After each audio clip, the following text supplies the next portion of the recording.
Massie bowling to Tony Greig.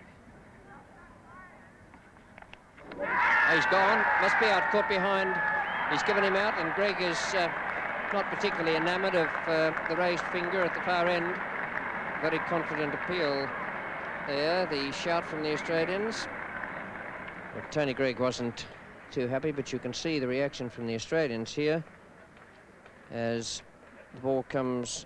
It looked from here, possibly with the inside edge, and the shout from Massie, who is just about to go round, and Marsh throws the ball up in the air. Umpire Constant is the umpire at the nursery end.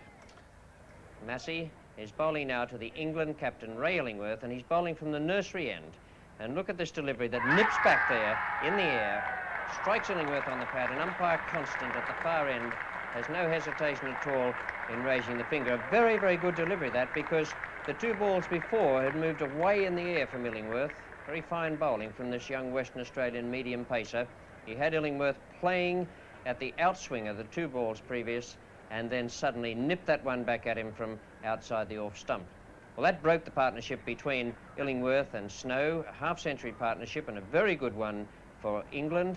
And here now is Massie bowling again to Snow. And there is the outswinger. Now that really is fine swing bowling, coming on with the second new ball. 1 wicket with an in-swinger, a beautifully pitched outswinger there to account for John Snow. It started round about leg stump and then hit the base of the off stump. A ball of very full length and very well bowled indeed by Bob Massie. Splendid performance from this young fellow playing in his first test match. And here he comes in around the wicket, bowling again from the nursery end, still with the second new ball, and bowling to Norman Gifford.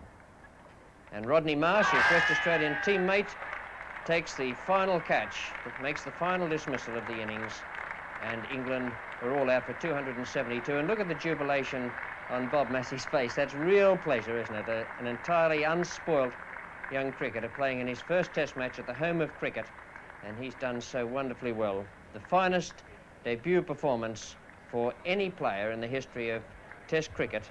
8 for 84. A very, very good performance now by Massie as he goes back into the pavilion at Lord's.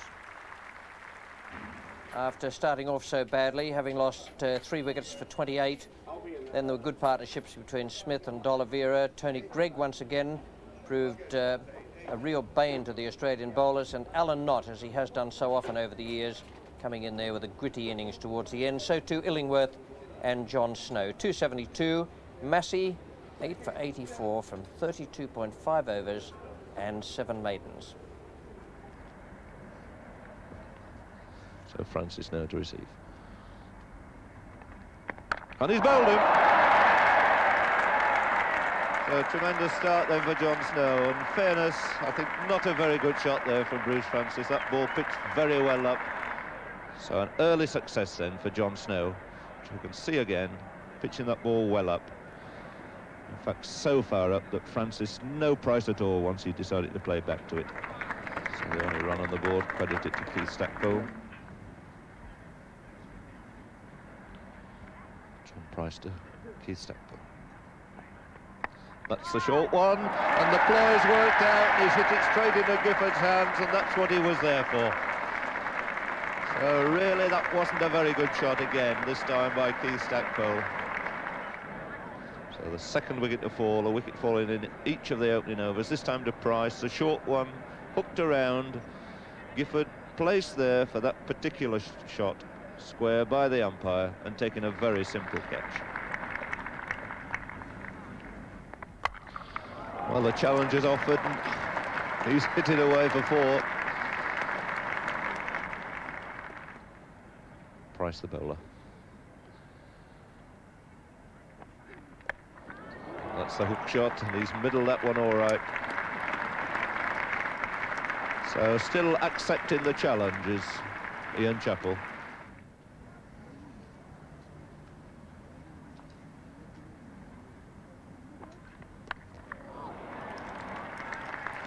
That's a fine shot.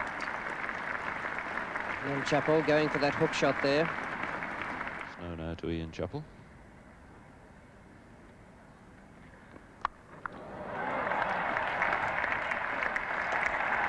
So the bouncer hooked away again beautifully for yet another 4 to Ian Chappell. The umpire now signalled 6, up just clearing the fence there at deep long leg.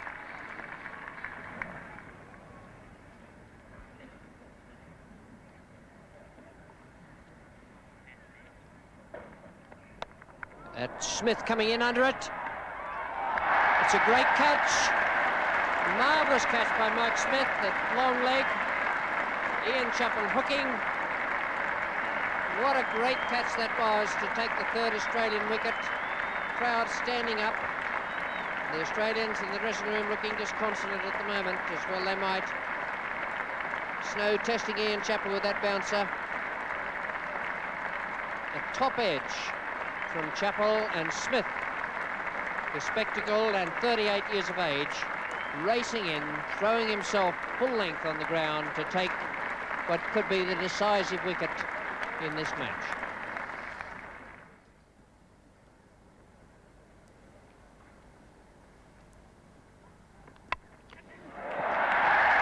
Illingworth has got him, the England captain. Doug Walters out, Illingworth just getting to it with his left hand. It was a pretty good catch, that. John Snow finding the outside edge, a probing defensive shot from Walters.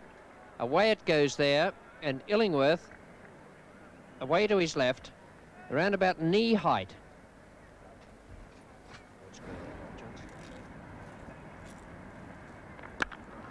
It's a fine shot, and he needn't run for that. Off the back foot, sweetly timed, 4 runs.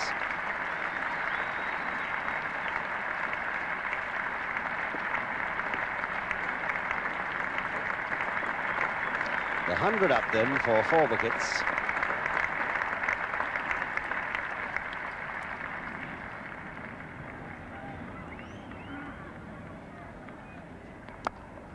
Another beautifully played shot.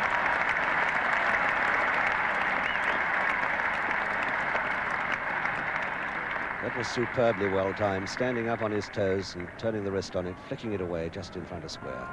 The Dollett era coming in, had a fairly lengthy spell, 12 overs straight off before tea. And once again, Chappell right into his stride, timing that beautifully, forcing it away off the back foot, wide of mid-on.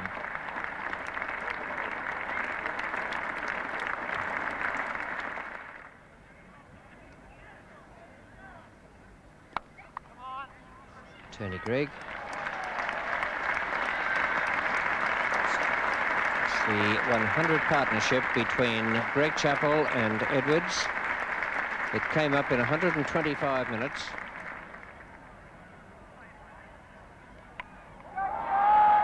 Gifford's after it. Smith is the man, and he takes it. A great breakthrough there. Smith again taking a fine running catch. Edwards lofting away on the onside instead of keeping the ball down. I think it was a little bit too full, a little bit too far up for that stroke. Illingworth bowls again now on the replay disc. He's a little cramped for room there, never quite balanced in the stroke. Had one foot off the ground in playing it. Gifford couldn't get to it. He's running backwards there, and it's Mike Smith coming in, racing in from the boundary, who takes a nice catch. Illingworth has just pulled in Price from mid-on, some 5 or 6 yards closer. The offside field has come in, and that's a nice stroke. He'll look for 3 here, and he'll get it. The fieldsman's Luckhurst, so they'll take 3 runs, and it will give Greg Chappell the strike. The crowd rising to him at the moment. It gives him his 100, his first 100 in England, and a very, very fine effort.